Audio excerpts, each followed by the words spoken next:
Hello folks, my name is Greg Delane. I'm the broker and owner of G. Delane Real Estate. I started my real estate career back in 1994. How long ago was that? These were the cell phones then. Here's how thin they are today.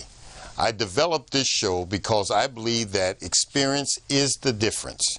My guests are experts at what they do. We come together to help make your real estate experience more pleasurable and profitable. Let's get started. Enjoy the show.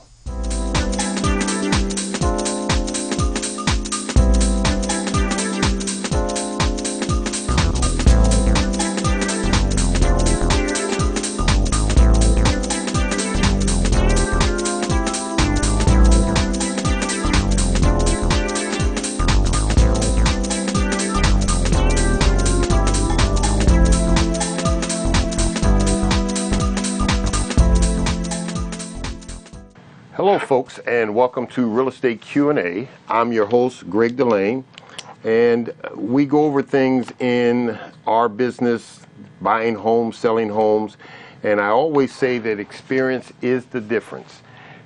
Because I say that all the time, I only have people on my show that have some time in this business. I am pleased to have Mr. Mark Akjar back with us today. He has done a show before, but times have changed and there's new things going on with the home inspections. So I have the owner, Mark's Inspections, and without further ado, I want to introduce Mark Akjar. Hi, how's it going, guys? Mark, quickly, I want you to give a short bio of yourself in this business and how long you've been doing it before I get to the questions. Sure. Yeah. So I do home inspections.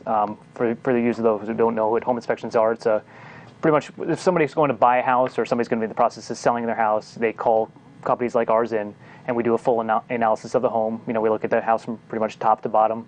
We look at the structure, mechanical, plumbing systems, roof, windows, doors. We generate complete reports with pictures, details, descriptions. Get sent over to the buyer or to the seller, depending if you're doing a pre-inspection or a home inspection. Typically work with people like Greg to analyze the homes. Excellent. I know Mark has been doing this a long time, and I want the audience to know that we were on a home inspection, and you had said, Greg, we just passed 1,000? 10,000. 10,000? Yeah. Listen, 10,000 home inspections. Can you believe that? That's wonderful. Mark has been doing this a while. I just mentioned to him that, didn't you win a big award from the Hagar MLS? And he said that was in 2012, right. Affiliate of the Year. Yeah, congratulations. All right. He almost said everything that I wanted him to go over, but I do want him to go over some of the questions that I have and take a little bit more time. What is a home inspection? Yeah, so the home inspection is an educational process for people who are, again, mainly we work with buyers. We work with some sellers too that want to know their house before they go to sell it, but mainly for buyers. So for the buyer coming in is an education for them to know about their house, to really learn to understand the mechanical systems, the longevity of things, and most people want to know about financial things because anything can be fixed, just a matter of how much. So people like to know, like what to typically particularly expect for them to come up.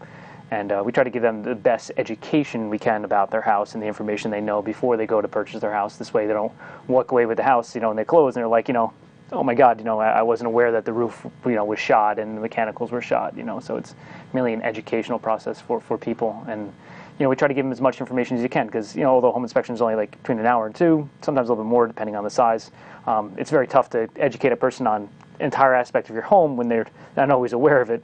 They don't know anything about construction, but we try to give them the best simple explanation we can in as short amount of time as we are together. Absolutely.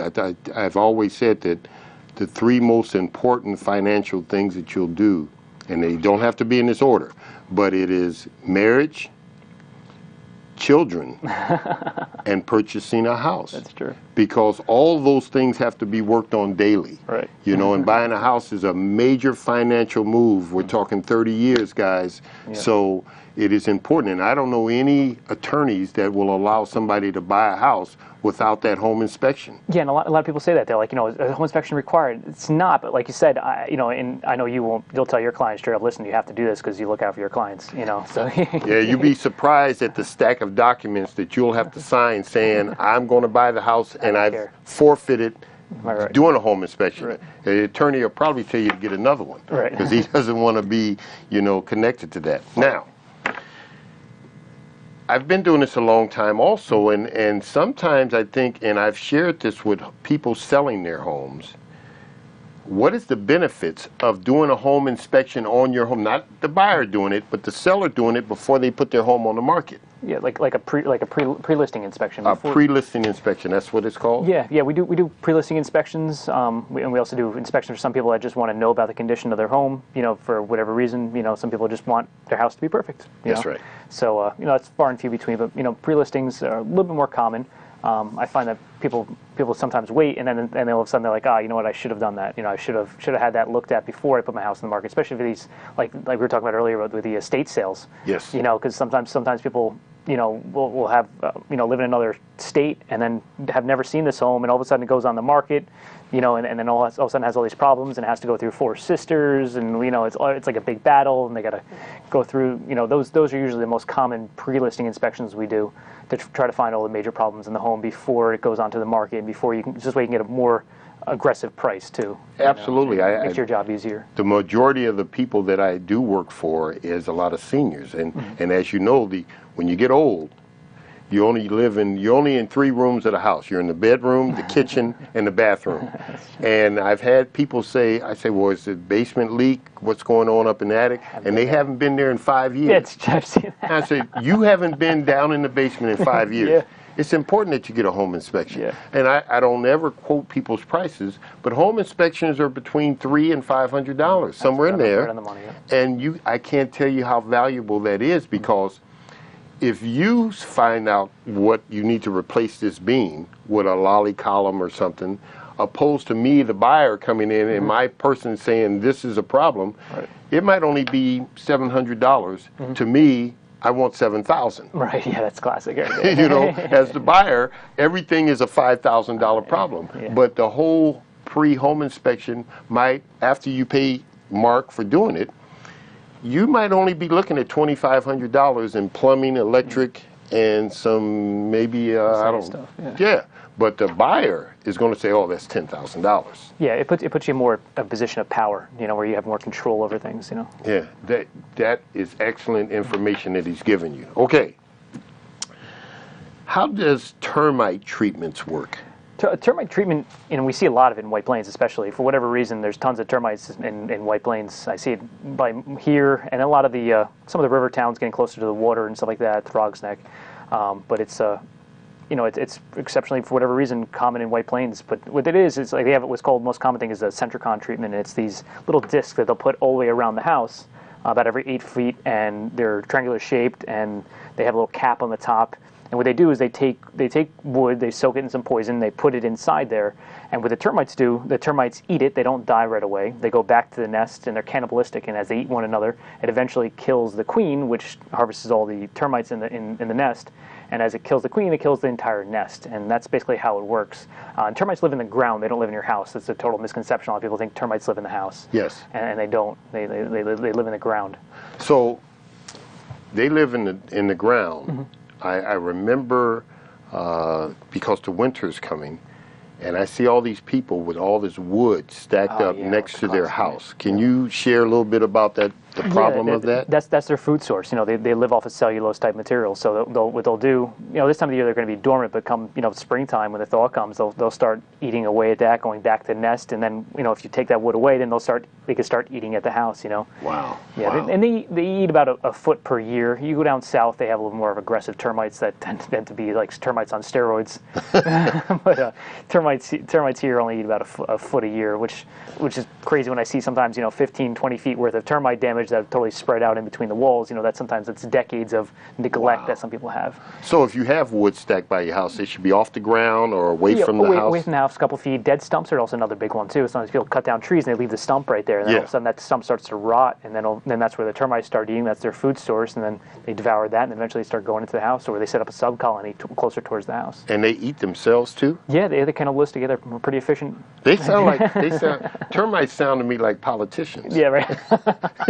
They spread out, they eat themselves, and they're, wow, that's amazing. So most of it is the canisters around the house. Yeah, they said years ago they used to have a better chemical that they used, but the EPA found that it was a carcinogen, so they stopped using it. Okay. Yeah. Do you think it's time for you to tell me that termite story that's down south? Yeah. Oh, yeah. So termites, I guess, like any like antibiotics, they're starting to create a resistance. They're pretty smart, organisms. So what they do down south, they're like termites on steroids. They set up the treatment on the outside, and what they'll do is that they started soaking them in this particular type of poison, which was like sweet. So the termites, after like several decades of doing this, actually began to adapt to not eat the sweet,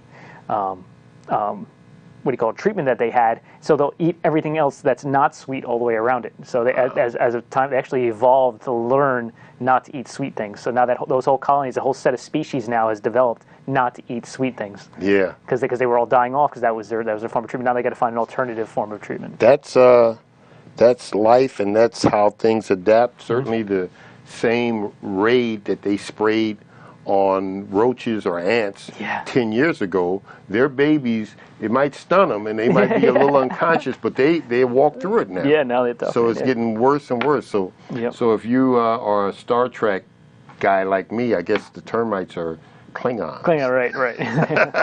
They're Klingons. All right. I'm starting to see solar panel come up everywhere. Yeah, they're popping up more and more, Greg. You're right. It's solar's great for the right person. In Westchester, you tend not to see it as much, except for like the leasing programs. A lot of times, you got like Solar City out there. Hopefully, they don't come take a hit on me or anything, but I'm not a huge fan of Solar City. It's a leasing program. I guess it's good for certain people because you say you're paying $150 a month, and now you just want to pay $120, want 0% down. It's a good way just to make an easy transition. But in the long run, it's not worth it because when it comes time to resell, you don't have any added value to your home. You've paid a premium on these solar panels, and at the end, you don't own anything. So in Westchester, people only own their house about 7 years. It takes you about 15, usually just to break even. The government subsidizes about more than 50% of those panels, which is nice, and they do have their own state-backed financing program, which is around 4.5%, which is great. But the leasing program, to me, really isn't worth it, and it really doesn't create any advantage to our economy as it is, because they take advantage of all these government subsidies, and they don't give you any. They don't give you the benefit really as a homeowner or to continued use. And some of the good solar panels, the one that you want to buy, that leasing companies don't give you. So the efficiency after 15 years really starts to drop off. Whereas if you buy like a good panel, like a SunPower panel, which is like the Mercedes-Benz of solar panels, they'll last you 40 plus years. And there's still SunPower panels from the 70s that are still running like 80% efficient. Wow. Copper backed. And wow. A lot of people don't want to look at them, but they see it's an eyesore. Me, I see it as more of a financial investment, in the long run. But it does take certain people a certain amount of time to break even with it. Mark, I have no real knowledge of solar panels. Maybe I should have somebody on here, but are you telling me, see, when I drive by it and I see the signs out that they just put solar panel up, I thought the guy pulled some money out of his house, paid $15,000, and he owns it and it's done. Those are the smart guys. A lot of people are. That's why the Solar City's kicking on so much, because they're just a leasing program. You don't actually own the panels. So really, yeah, it's forever leasing. And your efficiency, again, the panels they use, they might be like, oh, they're the most efficient panels, but they're not. They don't have a good material inside them. So after time, they start to actually break down. So their efficiency starts to drop off very rapidly. Well, most things are built so that right after the 8 years, the thing blows up. You say, well, wait a minute, why didn't this thing last me 40 years like the furnace my dad had when they want you to have to come back and see him. Right. So there's a leasing program with the solar panels. Yeah, leasing and buying. I guess the disadvantage of buying is the initial like $3,000 investment that a lot of people can't put up front. But if you can do that, that's the buying program is really the best way to do it. If you buy them out, put the $3,000 down. Approximately, this varies, and you're right on the money. It's around 15 grand for the system, but you can finance it for 15 years from the state, at like $100 a month, $120 a month, and at the end you own it. So now at the end of 15 years, now you're paying now you're only paying $20 a month for electric, and especially being on like Con Ed, who's the most expensive electric in the country. Yeah. It's definitely worth it. I'm actually surprised that more people don't have it in Westchester. The only reason why they don't is because the average person only lives in their house about 7.5 years in Westchester. Whereas if you go upstate, more people tend to live there longer, so you see it more commonly. So I want to buy a house that a guy just put the solar panel on last 6 months. Mm-hmm. Is that so? I have to take on that problem? Yeah, if it's a leasing, then you'd have to take on that lease. And Wow. Yep, that's why the leasing. If you don't see it, and if you talk to the appraisers too, they don't see they're not adding value to it yet. Especially for the lease. For that, and it's messing it up. And honestly, as they start to lease out to more people, it will actually put them on the top of the map as far as being an energy provider. So now they're actually becoming more of a profitable company because now they're able to now sell off electric at their own price rate because they have more because they'll be able to sell back electric. So it'll be like Entergy and Solar City will be like the main energy providers for the area. That's incredible. Thank you for bringing that up because when I start seeing 1,000 of them go up in my neighborhood, I did a show. My last show was done on reverse mortgages. Right. And reverse mortgages came out about 10 years ago. Everybody was doing it, but now some of the houses I'm selling had reverse mortgages on it, and they are relentless. It takes you 30 years to pay off your house. Say you own a $500,000 house. That first 15 years is going through the interest. Right. It's not going to the principal. It's true. So when you eventually pay off your house in 5 years, in 30 years, you might have paid $7 for a $500,000 house. That's true. And you do a reverse mortgage, they're going to give you the money the same way you had to pay the money, and they're going to be interest in, say if they give you $2,500 a month. In a year, that's $30,000. In 5 years, that's $150,000. Don't think you can just give them $150,000 back, and we're clear. There's interest and stuff the same way you had to pay interest to buy the house. So when I start seeing too many rah things going in my community, I say, wait a minute. It looks good on TV when they have some actor come on and tell you that, and I'm starting to see that solar paneling going up everywhere. Yeah, and it's mainly the leasing companies. You just got to stay away from the leasing, get the buy the panels, and get the sun power panels. It's worth it in the long run. If you're going to live in your home, if you're not only going to be those average 7 years, not worth it. Okay, everybody, my audience, I want you to know that if you got questions, call Mark. Ask him about it. He seems like he's very knowledgeable of it. And also, I challenge anybody to come to my show and stand up for what you think, why they're the greatest thing since sliced bread. You're welcome to come on the show, but know that you're going to be asked some questions because I might have somebody on the show that used your solar panel and couldn't sell their house or got into some crazy nonsense because we want to give the ups and downs of what's going on so people can understand. Okay, back to what you do. You do it well. He's lying. Yeah. Gas heat versus oil. Oh yes, that's a classic thing. This year, oil's great. It's traded at I think at like $36 a barrel now, which is like the lowest it's been in like 6 or 8 years. Oil's good this year, but it is a finite resource. Eventually, we will run out, and it does fluctuate because it is a publicly traded commodity, and so it's going to go back up, just a matter of when. But right now, oil's pretty good comparatively. Compared to last year and the many years before that, it was not, and it's not going to be again. But for now, it's decent. A lot of people don't take advantage of Con Ed, NYSEG. I don't think it's LIPA now, but whatever, Orange and Rockland, whatever. A lot of them have subsidies too, where they'll actually give you money. So if you currently have oil and you want to convert to gas, they'll give you money towards an incentive to convert. And a lot of people don't take advantage of that. They'll even give you sometimes money for fridges and stuff like that too. Well, what holds up the longest? Say people say, "Oh no, I've had oil all my life." Mm-hmm.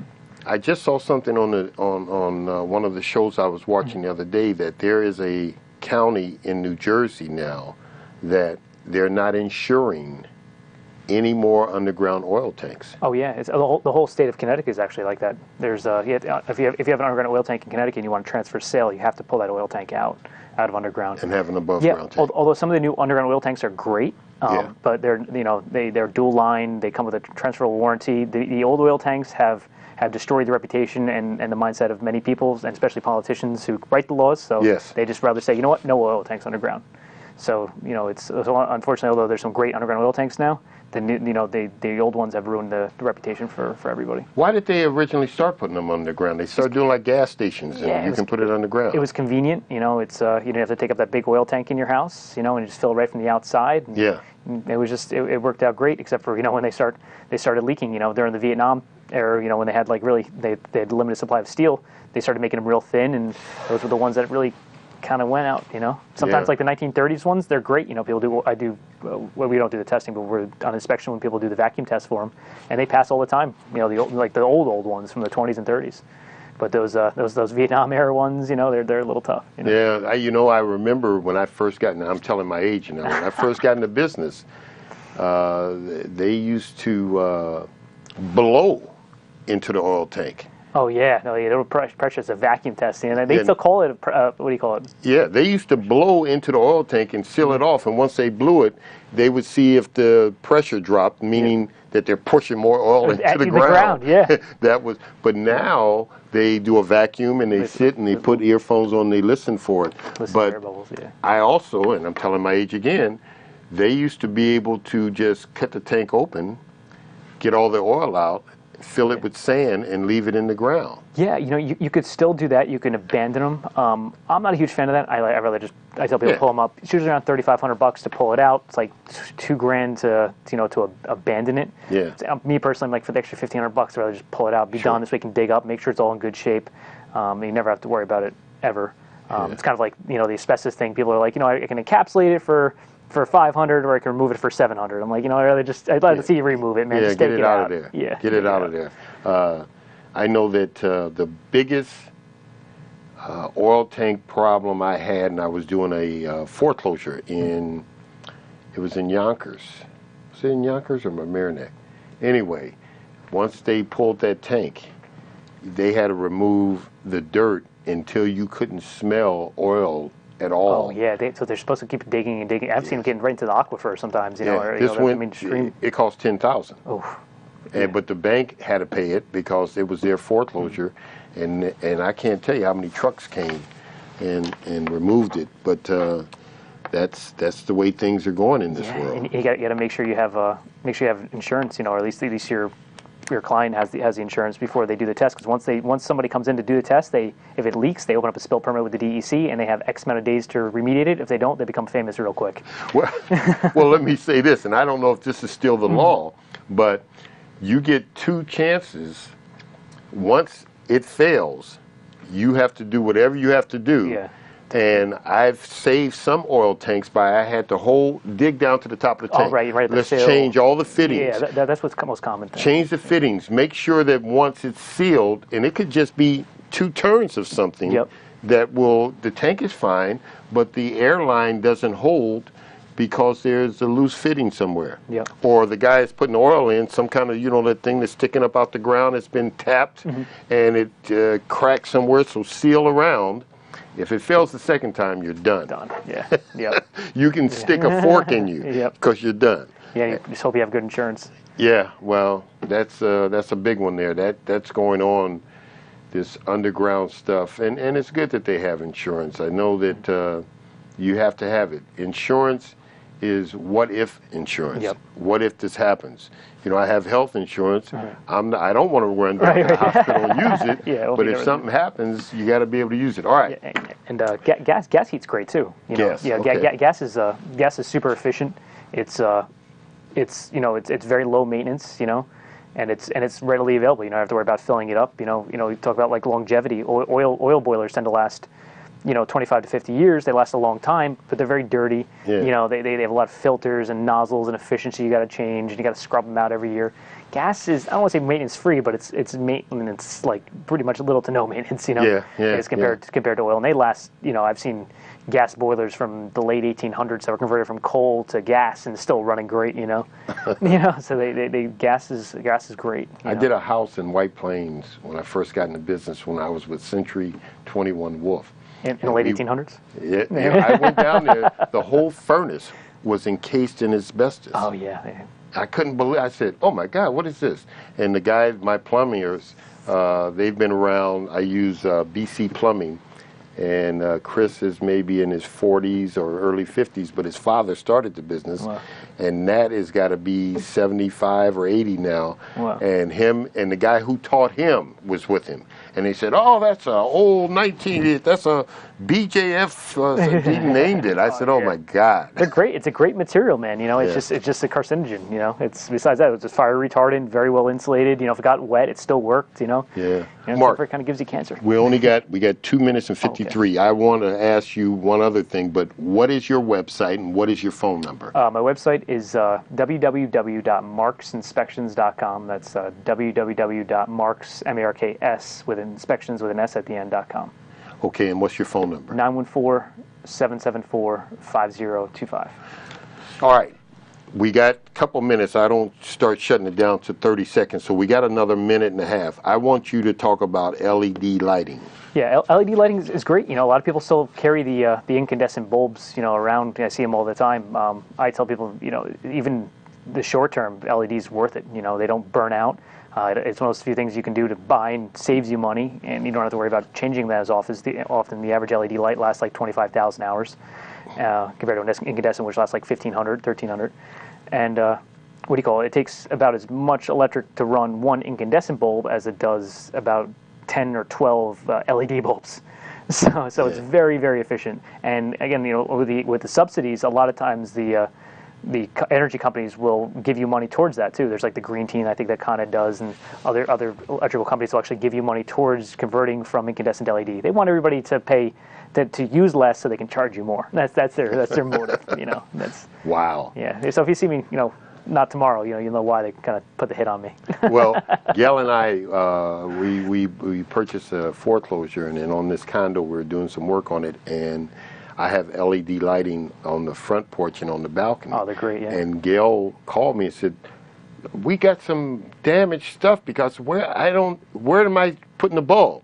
And I said, "Honey, it's LED. Just turn the light on. It's just as bright." Now, some of the people in the complex are saying, "Where'd you get that?" Because they got the old, things, but it works out just fine for me. I think this has been a great show, Mark. Me too, You Greg. covered a lot of stuff. Experience is the difference when you want to know why this baseball player is doing so well or this football player, and why does this golfer do so well. All the experience. Experience is the difference, and you can't beat that. I want to thank you for being on the show. Let me see, one more thing can I ask you? How much time do you need if somebody calls you right now watching the show before you can get out to see them? Well, now we got me. I got 3 guys working with me, so it's pretty much every day. The story of my life is I live for tomorrow. People get an accepted offer. Especially in the springtime, they got to move right away because they're getting competitively outbid. Yeah. So I've had inspections. I've been rolled into bed 9 o'clock, 10 o'clock at night. Be like, "Can you do one tonight?" I'm like, "It's 9 or 10 at night. What do you mean by tonight?" So. Mark, thanks for coming on the Thank show. you, Greg. And Appreciate it, man. see you next time. Thanks Thanks so much. Bye-bye.